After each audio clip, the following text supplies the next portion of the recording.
Hi, Kevin, Property Soldier here. Now, I recently did a Facebook post, and in the post, I'll read it out exactly what I asked or what I said, and I just thought that I would cover the answers that I gave to the comments. So the post was that landlords, if somebody asks if you would be happy to rent your property to them for rent to SA, what would you say? What might your objections be? As an SA operator myself, I will answer each of your comments as this will be helpful for landlords and SA operators alike. And so, yeah, I got some responses to that post, and so I thought it would be useful to cover those responses. Now, I'm also going to release this as a podcast episode, and it's also going out live as I talk.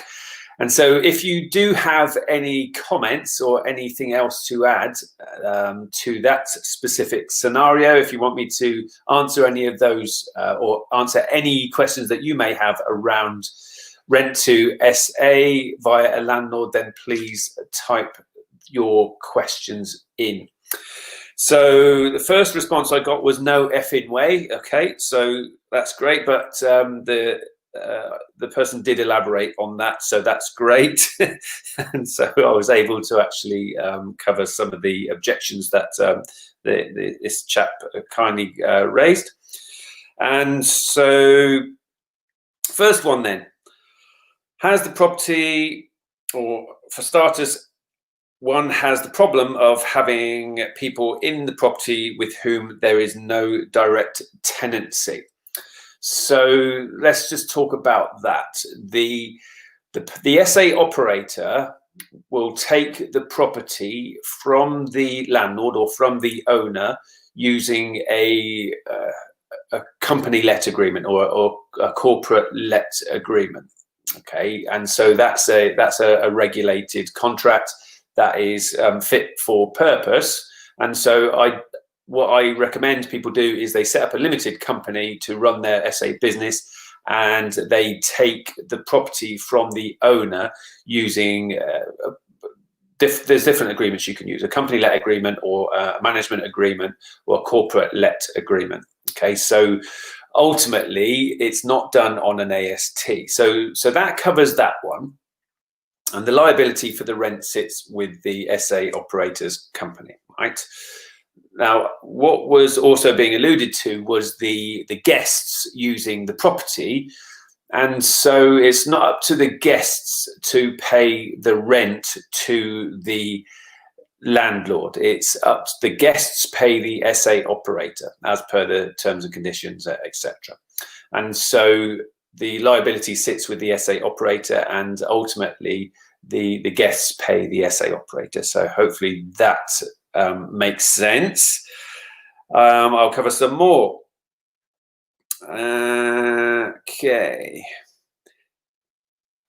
The other thing was a mortgage. The other thing that was raised was if there is a mortgage. So if there is a mortgage on the property, then the owner of the property should seek the lender's permission to do SA in the property. Okay, and so if the lender won't give permission, then you can replace that mortgage with an SA specific product, a product that allows short-term letting. It's important to know how to ask lenders this question. So if you just say, look, can I do service accommodation? They'll probably say no and put the phone down because they won't understand what service accommodation is. So they understand furnished holiday let, and they understand short-term lettings. So that's the sort of request you need to be making.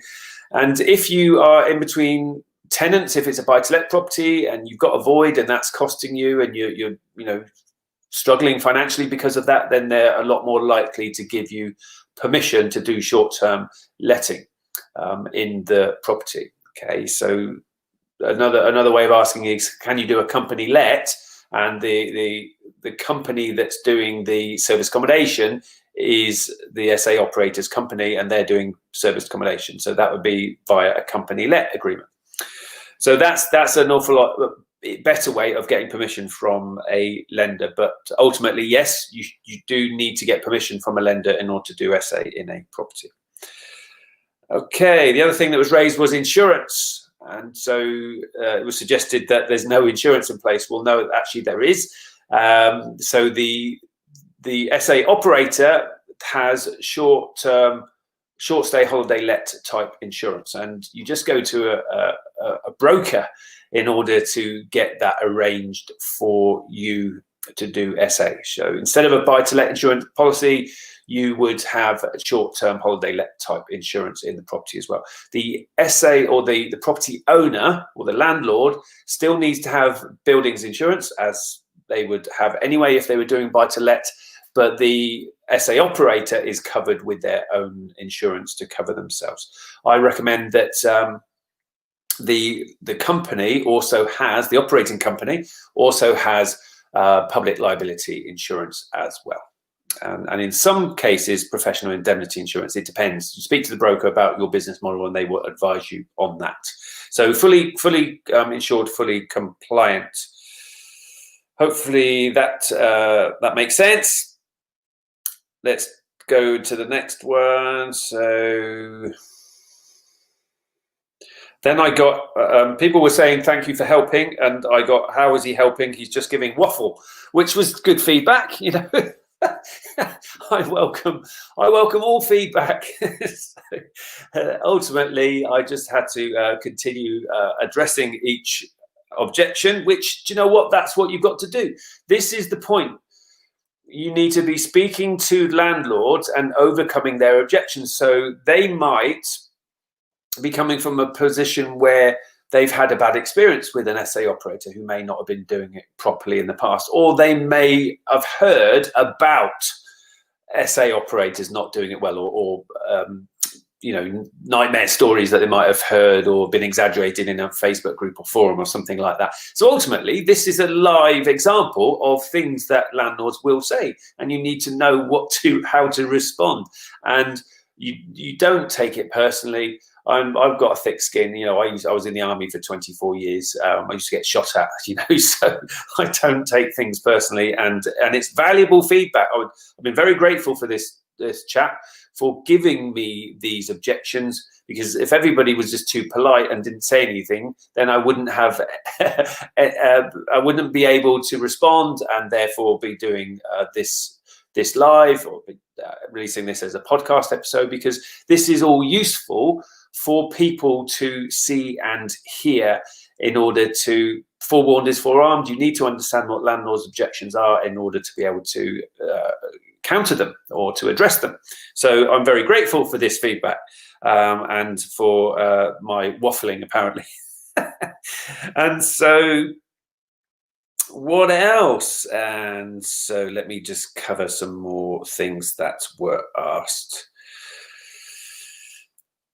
It was suggested that it was illegal, and so I confirmed that it's the correct use class. So there's no need for planning application for change of use. You just continue operating it under C3. And so, or you can do it under C1. So C3 and C1 are the appropriate use classes for serviced accommodation. So in most instances, there's no need for a change of use. And I covered the fact that it's covered under HMRC. And so HMRC recognise short-term lettings. That's what furnished holiday let is. So there's no differentiation between furnished holiday let in terms of somebody coming for leisure as opposed to somebody coming for work. And so as far as HMRC is concerned, they just cover both scenarios under the same type taxation rules. So SA, rent to SA, it's covered by business rates. You know, you can get rateable value for a property and go on to business rates and get small business rates relief. It's covered under different VAT schemes. So you've got the TOMS, tour operators margin scheme, you've got the flat rate scheme, and you've got the standard rate scheme, all catered for under that scenario. So a lot of people have got this impression that it's flying below the radar doing SA, and it's not actually legal or legitimate. And so it just needs to be put out there that is completely legal and above board. And let's face it, furnished holiday let has been going on for a long time. It's a well-established use of property. And so your guests can be in those properties. It could be for leisure, it could be for visiting friends and family or having a holiday, or they might be in town working. It might be a seminar, or it might be just being in town for a conference or something like that. And so absolutely, it's completely normal, recognized form of property investing. And if the guest doesn't leave, that was another one that was asked. Well, the guest doesn't have any tenant rights in the property. The way to think about it is a hotel. So if a guest doesn't leave a hotel, what will the hotel do? Well, they will just stop the key card from working, so the guest can't come back into the room. It's as simple as that. Once the stay is expired, the stay has expired. So however you want to restrict access to your SA is completely up to you as well. The point is that the guests lives somewhere else. Their principal prime residence is elsewhere. So they do not have any tenant rights whatsoever. So it's not like having a buy-to-let or something like that. And here's the point, is that before you accept a guest into your SA property, you need to have credit card details. Some platforms like Airbnb will take the money, but in most instances, we're taking credit card details, and we want terms and conditions signed so that the guest is signing to acknowledge the fact that it's not a tenancy, it's coming in under a license and their abode is elsewhere, and you can take a deposit. And so we check ID. We check ID to make sure it matches the credit card details and to make sure it matches their home address. So in my experience, if you're doing all of these things, then you're not going to get a problem. So we've never had anyone say, I've been doing this for years. We've never had anyone say, not leaving. Okay, they might want to extend their stay or something like that, but that's obviously once they pay, then they can extend their stay. But as long as you do it correctly, you're not going to encounter any of these problems that people perceive might be a problem. So what else? So we've definitely had others that have come out of this thread. I'm just scrolling down to pick some more of them out. Mortgage terms and conditions. Yeah, I covered those. That's cool. Some of these are repeated, so I'm just going to jump through to any of the others. Okay, so leasehold. So leaseholds have been mentioned. So absolutely, if the lease does not allow serviced accommodation, then you can't do service accommodation. So, but what I will say about that is a lot of people see no business use of property and assume that that means you can't do service accommodation. It actually doesn't. There's no case law that supports that. That one is completely open to interpretation. So if you have a property and it says that on your lease and you decide to do service accommodation, you're operating it yourself, then that's your interpretation of that. There's no case law which would say that means you can't do SA. All right, it hasn't gone to the High Court and there hasn't been a High Court ruling. So that's open to interpretation. That's the law. If it says owner-occupier only, or if it says owner-occupier or AST, assured short-hold tenancy only, then that's pretty specific. Okay? So there's no wriggling out of that. But it has to be that specific in order to stop you doing serviced accommodation in the properties. But sometimes there'll be a block management company and they interpret the lease to mean, for instance, no service accommodation, and that's something that has to be addressed. In my experience, it's not really worth fighting with a block management company if they're really set against it. But let's face it, you should try and convince them first if you really want to do it. But if they're really set against it and you don't really want the hassle, then there's other properties in order to do SA with. But yeah, absolutely, the lease needs to allow service accommodation. You should check the sublease. You should check the head lease of a property in order to do service accommodation with it. So that's all cool. And 90-day rule was raised as another one. So being compliant with the 90-day rule in London, so that dictates that you can only do short-term stays up to 90 days in a calendar year in the Greater London Council area, the GLC. And so absolutely, you should be compliant with the 90-day rule. The really good news is that if you get bookings of longer than 90 days, then you are not in breach of the 90-day rule. So if you start off the calendar year with 90 and you get a booking of 91 days, that completely leaves your 90 alone. Okay, so you can have that 91-day booking and then start ticking off from your 90 allocation of 2 and 3 night stays, etc. So that's cool. And the reason why it's really cool is that longer than 90-day bookings will make you as an SA operator more money, because you've got no cleaning costs, you've got no well, you do have cleaning and laundry costs, but you don't have voids. So typically you send your cleaners in once a week to do a mid-stay clean, and then they change the bedding and the towels, etc. So that's a lot less overhead, and you've got a nice long 3-month plus booking. So are they out there? Yeah, of course they are. It's a case of reaching out to companies and businesses, offering them your property to use for their clients, employees, staff, contractors, all of those things. And ultimately, it's for longer than 90-day booking, so a longer than 3-month booking. And that could represent for them an awful lot of saving on putting these people into hotels. So you work out your night rate to offer it to these companies, and it could be a building firm coming in from out of town, and they've got a project in the area, and you can be offering them a nice long SA booking, an SA property for their people to be staying in. And so under that circumstance, you're not in breach of the 90-day rule, and you get to make a lot more money than people who are just getting short-term stays or breaching the 90-day rule. So you don't have to breach the 90-day rule in London in order to do service accommodation. And it actually causes people to pull their finger out, people that wish to remain compliant, pull their finger out and contact these different companies in order to be getting bookings from them. And then subsequently, they end up making more money in SA. So if you've got any questions, guys, then please type away. Those people that are watching this live, type away, and I will answer those as well. And so the other thing that I was asked is, I was asked, have you got properties that you own as well?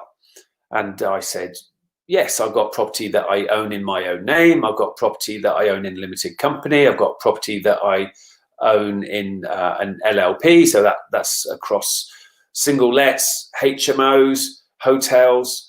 And then it was, so why would you do rent to SA? Well, that's a really good question. And so rent to SA is a really cool vehicle of creating cash flow.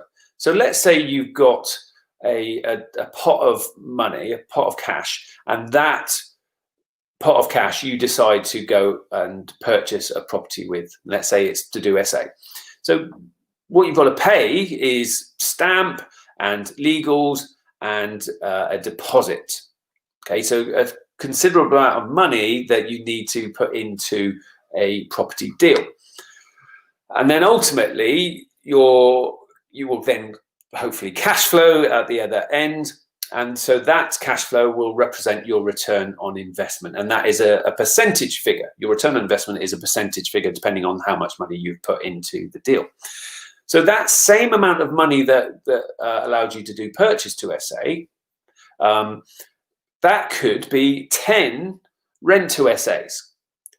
And so that will represent an inordinately higher return on investment on the same pot of cash. And so what you can then do, so that could be getting you out of your job. Okay, quite easily. 10 rent to SA is going to get most people out of a job. And so it gets you out of your job and it frees up your time. And so then you could scale some more, but ultimately what you don't need to live on, you should be putting to one side, and that forms your deposit pot, and then go in and crack on purchase to SA. So get yourself financially stable, get yourself financially independent, or some people call it financial freedom. do rent to SA with a pot of cash that you've got, and then ultimately from that moment or from that point, build up your deposit pot for purchase to SA in order to build your own legacy moving forward. So that was a brilliant point that was raised by this person.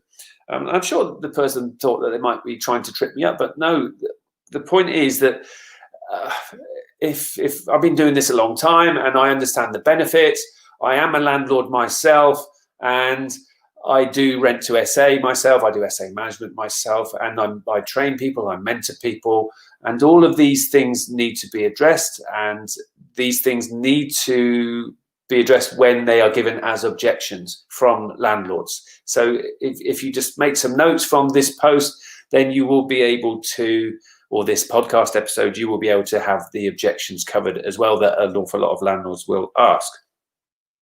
And then the point that was raised when I actually said to the London operator, and also you get to avoid Section 24, and you get to earn hundreds of thousands, because this person has several properties in London, in nicer part of London, hundreds of thousands of pounds worth of tax-free income, then that got this chap's attention. So yes, service accommodation is not affected by Section 24. So Section 24 stopping you offsetting your mortgage interest against your income in the property. Well, you can still do that when you're doing service accommodation. So that's really cool, because Section 24 is going to significantly impact an awful lot of landlords, those landlords that are owning property in their own name and got mortgages on them. Well, that's most landlords, okay, because that was the advice that people were given in terms of buying property before Section 24 came along. And then the tax-free income, well, guess what? Once property is being used as service accommodation, then you can claim capital allowances. And the property, when it was previously being used as buy-to-let or HMO, can't claim these capital allowances, but once it is being used as SA, it can. And so that could be 35% of the property's value. And so do the maths on that. So that's how much, let's say it's £70,000 of capital allowances. So that means you get to earn £70,000 tax-free. Okay, so how much of a tax saving could that be for you? So depending on whether you are 20% or 40% or 45% taxpayer, how much of a tax saving is that? If the property is owned in a limited company, the limited company gets to claim the capital allowances, and then you offset that against the corporation tax and pay no corporation tax. So it's significant benefits to landlords. So if you can understand these benefits, then this is how you get rent to SAs from landlords, because they will come out with these objections and you will be able to respond to the objections, not in a confrontational way. As you heard earlier, it actually made me laugh because you need to have thick skin as a property investor. There's no point in taking things personally. You don't know why that person might have those negative feelings. Okay, you just have to be objective about handling them. And so that is pretty much all of the objections I got through so far on that particular post. I only posted it last night, but there's some really cool things, some really cool takeaways there. And so Debbie's saying, great advice. Thanks, Deborah, sorry. And missed some of this, so we'll watch it back. Yeah, absolutely. You can obviously watch this on catch up from the start. Clearly, if you just go to the podcast, you can be listening to the full episode on the podcast. And also, when I'm talking about capital allowances, when I'm talking about Section 24, when I'm talking about rent to SA from a landlord or rent to SA from a letting agent, I'm covering this stuff in my podcasts as well. So have a look at the other episodes on my podcast. For those of you watching this on Facebook, it's the Service Accommodation Property Podcast, and obviously different podcasts are out there, but clearly mine's got my name attached to it as well, Kevin Paneskis. So hopefully everyone found that useful. Deborah's saying, where are you? Lovely view from your window. Oh, you're teasing the podcast listeners, Deborah. It's where I live, and so I live on a marina, and so that is I'm actually in my office, and that is my office. And do you know what? It's my service accommodation business that allows me to have a nice view from my office. So I've got a lot to thank service accommodation for. And so I've had workplaces that aren't such a pleasant place to be in the past, 24 years in the army. So I much prefer working from here. So Deborah's saying capital allowances on purchase only or rent to SA. The owner of the property gets to claim the capital allowances, Deborah. And so if you are doing a form of rent to SA, so you are the rent to SA operator and you do a profit share type scenario with the owner, then the owner can claim capital allowances and avoid Section 24. Okay, and so that hopefully covers that one for you. So I've got no other questions in at the moment. Hopefully everyone found that useful. Here's to your service accommodation success. And remember, your future needs you. Take care.